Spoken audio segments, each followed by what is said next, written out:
All right, with me on the phone right now is Plum. How are you, ma'am? I am doing great. How are you? Oh, I'm so blessed. Thank you. Well, let me jump right to Winter Jam. What an amazing touring opportunity this is. Tell us a little bit about what it's been like for you.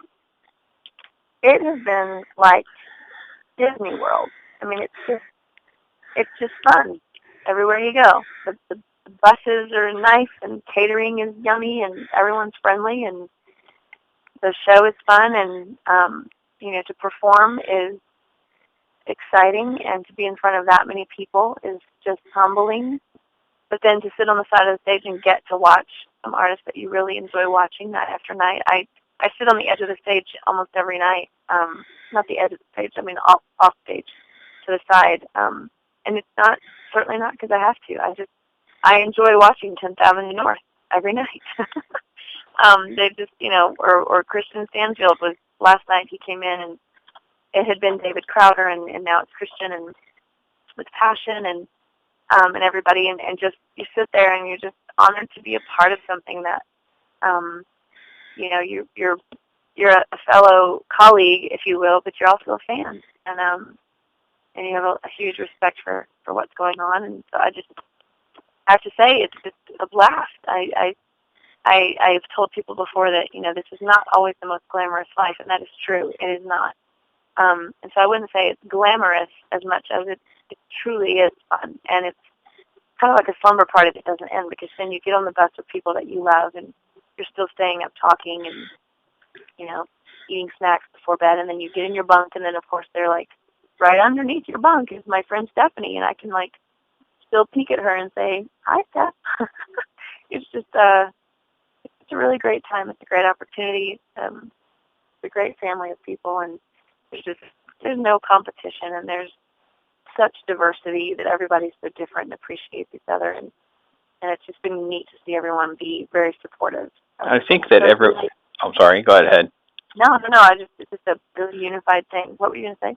I said I think it's great because you all describe the experience very similarly, the family atmosphere, the camaraderie, and that there's as much life-changing fellowship outside of the stage performance as there is the emotional worship time that you have with the fans. And I think that's an amazing dichotomy that's not always discussed. Right. It is a true statement. And I mean, just backstage we joke around, and you become, because you have to. I mean, I think if you couldn't, it'd be a pretty lonely place, because although you're doing something you love, you're out with people that you choose to not be in fellowship with. It can be a lonely place, and you can miss your family more than you have to. So of course we miss our families when we have to be away, but at the same time, Winter Jam has been structured where you're not away from your family very much, and so I really appreciate the intentionality there. All right. Well, I'm talking with Plum. We're talking about Winter Jam. Now, are you going to be part of the 2014 leg as well? I know that the fall leg is finally wrapping up for this year as we head into the holidays. Are you going to be part of the 2014? I don't have the list in front of me. I am. So we'll get a chance to see her here in Florida. She'll be down here in Tampa. I know I'll be at that show, and all the folks here locally that listen. I know on the internet we kind of have the larger presence, but here folks do be able to catch Plum in January when they come to town. Now let's go to your the Need You Now album, and I wanted you to share with the audience. I researched a little bit that the shooting at Sandy Hook really kind of must have really touched you in a way, because you changed the name of the album and you really have discussed a lot about how impactful that event was and your responsibility as an artist.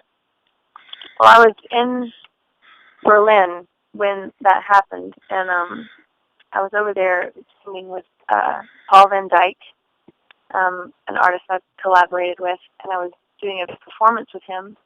And I came back to the hotel, and obviously I'm on a different time zone out there, and I was with my husband. And a lot of people don't know this, but my husband and I own a school. My husband's the founder of a Montessori school in Nashville. And so our children were back home at school, a school of which, we have such an invested interest in. And we turn on the news, and we hear about the Sandy Hook tragedy, and both of us just begin to weep, and we're on the phone. We want to hear our kids' voices, And our headmaster of our school gets on the phone with him and is very reassuring. Like we are taking every precaution and being very sensitive to what happened, but not necessarily telling any of the children what has happened, but just being very cautious and aware and communicating with parents. And so for you to have children is one thing, and then to be responsible for a school as well is another. And you're in another country, and all you want to do is hold your children. All you want to do is just hug them and kiss them and talk to them. So we got them on the phone eventually, and the day we landed in Detroit, in the States, my manager and I were on the phone, and he said, the song, Need You Now, it's encouraging a lot of these families. It's bringing hope to them and comfort. And he said, I think the record was called Faster Than a Bullet, and it was taken from a lyric off of a song on the record called At Arm's Length. And in the song I say, love is faster than a bullet. It's the perfect remedy. And so when I'm referring to a bullet, I'm referring to love. Love is faster than that. Like, love is the perfect healer and the perfect answer to so many of life's questions. And so it's certainly not glorifying gun use or shooting or anything like that, but just the word bullet, it just felt really disrespectful. And so I said, let's do that. And so we changed the whole record title to the song that was actually being of some comfort, Need You Now. It's funny because my wife Laura, she's been following your career for years. I'm a bit of a later fan, so I'm jumping on here only in the last year or so. But she said the same thing when she heard the song Need You Now. She says, "You're not going to believe how encouraging this is." And I've always enjoyed talking to the Christian musicians because you're just so open about the emotional pieces to a lot of the songs. Usually with some of the secular artists, when I talk to them, it's a lot more about a certain type of story here and there, but the song itself really now almost has become attached to healing because of the timing of it when it was being played in the Sandy Hook thing, and of course now this whole backstory. So it's an amazing sort of way that God has worked in this situation, in my opinion.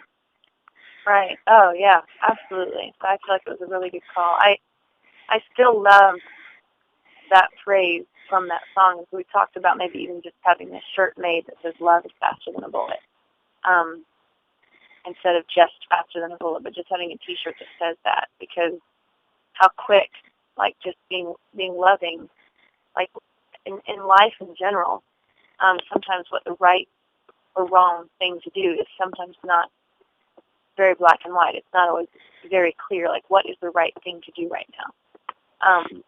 But my pastor was quoting someone recently, and I don't remember who he was quoting, but he said that he heard someone say, the right thing to do may not always be clear, but the most loving thing you can do, you can always think of what the most loving thing to do right now could be.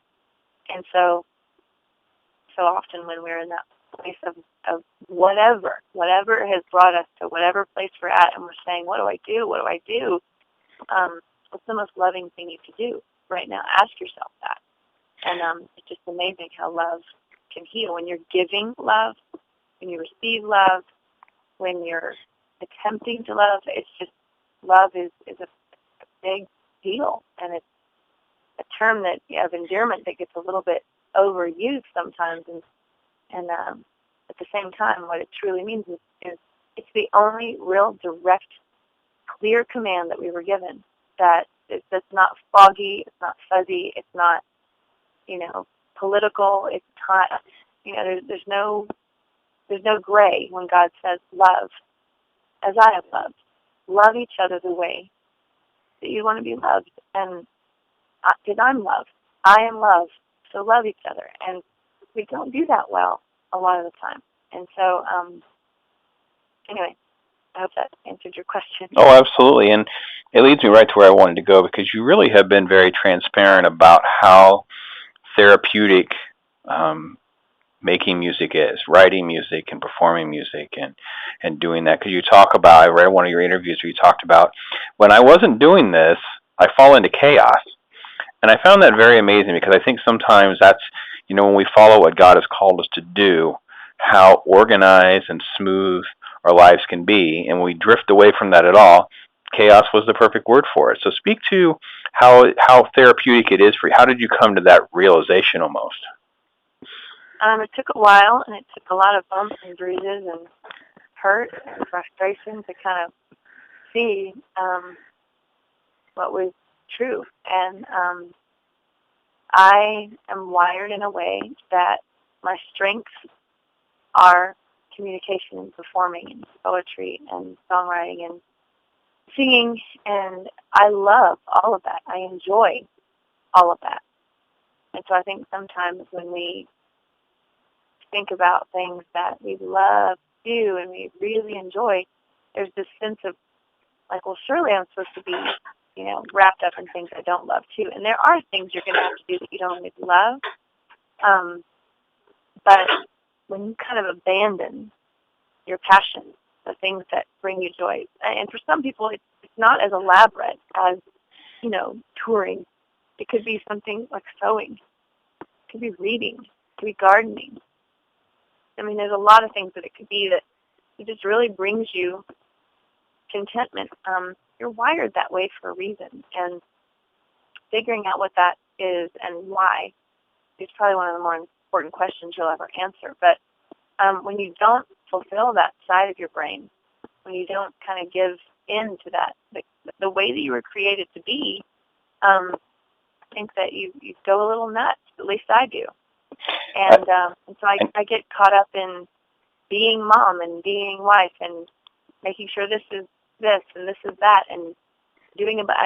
At one point in our lives, my husband and I, we had been a part of so many good things that we had literally devastated what was great, and there was a disconnect because we were just too busy, and we weren't being completely who I believe God called us to be, and we're so caught up in some good stuff that we've disconnected, and we actually almost, the enemy, man, that's his playground. He loves to see that happen, and so as we're in this disconnect, but that I, to be honest with you, was completely unaware of because of how busy things were and whatnot.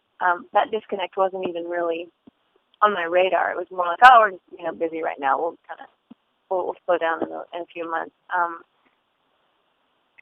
You and your husband have been very transparent about your difficulties and separation and different things that you've overcome through God. And what would be the message you would have for couples? I mean, how do you speak to married couples and say, listen, take from me so you don't go through what I had to go through?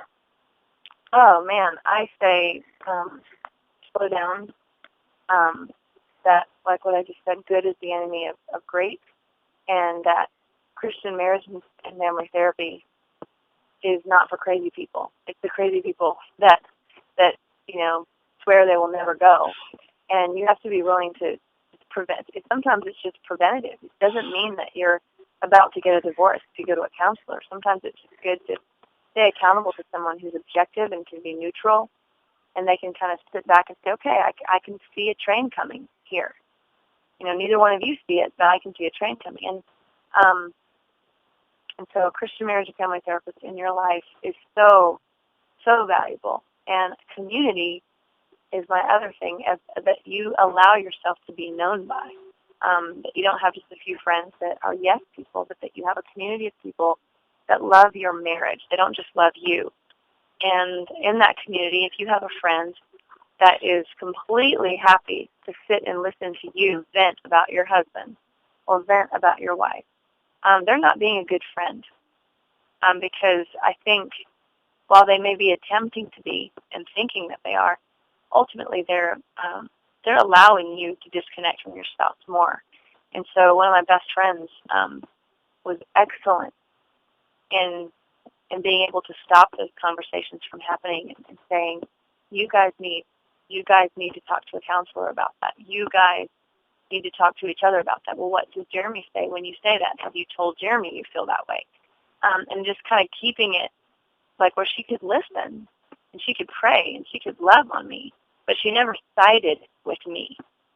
It's about caring about your relationship, right? Right. I think the relationships that are so dangerous are like, girl, man, I would leave him if I were you. You know, those kind of relationships are poison. They are poison. And Right. that doesn't mean that I think that those friendships are doing that intentionally. I think sometimes they truly think they're being a good friend, but putting a community around you, and if you don't have one, go get one today, because God wants that kind of community in your life. And it's as simple as opening up yourself and making yourself known. And if that's at work, if it's at church, if it's in a Bible study, if it's in a small group, if it's, you know, who knows, but of just verbalizing, yeah, you know, this is who I am. This is what I struggle with. This is what's hard for me. This is what I'm afraid of. And you'll find real quick you're not alone, right? I mean, that's the number one thing you'll find right away is you're not alone. There's nothing unique about your problem. You're just like everyone else. Yeah, I mean, you're not alone, and there's hope in knowing that you're not alone. And so I think between counseling and incredible community, and then there's some great literature out there. Gary Thomas has a book called Sacred Marriage that is absolutely phenomenal, that really shifts your focus on what marriage is really about. Marriage is an opportunity to know Jesus in a deeper way. Marriage is an opportunity to understand sacrifice in a minute way compared to what Jesus sacrificed for us. Marriage is a place to die to self, and so often when we find ourselves in marital conflict, I dare say 100% of the time it's because someone or both are being selfish. They're not thinking of their other half. They are not thinking of their children. They're not thinking of how they're going to affect all of their friends and family. You know, there's a real temptation for narcissism there to do what is best for you, and then just trusting that everyone else will fall in line. And you really affect each other. We affect each other in humanity, but in marriage especially. And so between a therapist and community and some great literature, God can use all of that to restore some of the most devastating of circumstances. And I think, without going into detail unnecessarily, I think my husband, if you listed every reason in the book that a marriage could be justified to divorce, we were in that category. And I was like, I don't want to justify something. I want to glorify God. And so did he. Like, at one point we came to a breaking point where it was like, who cares what the world says we should do or we could do? What does God say? And God told us to get our acts together and make some changes, and to love him more than each other. Glory to that. Amen. It's amazing. So.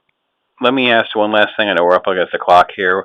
So now that you're in this place and you're juggling all of this, what do you guys do for a date night? We go on dates regularly. And what's interesting is we have been going on dates regularly, but our dates have kind of morphed into just talking about business, because he's part of my management and publishing team. He was my boyfriend, and then he was my fiance, and as soon as he became my husband, he kind of jumped in there to be a part of this, because we both agreed that either Plumb would have to go away or we would have to make this real team effort. And so his position was very obvious, because it's the way he's wired. He is an entrepreneur. He's a problem solver. He's the guy that's going to figure things out. And so management, business management, publishing, things like that, it just came natural to him. And so he's a part of the team. And so we've quit doing that. We've quit talking business, and we've talked about our children.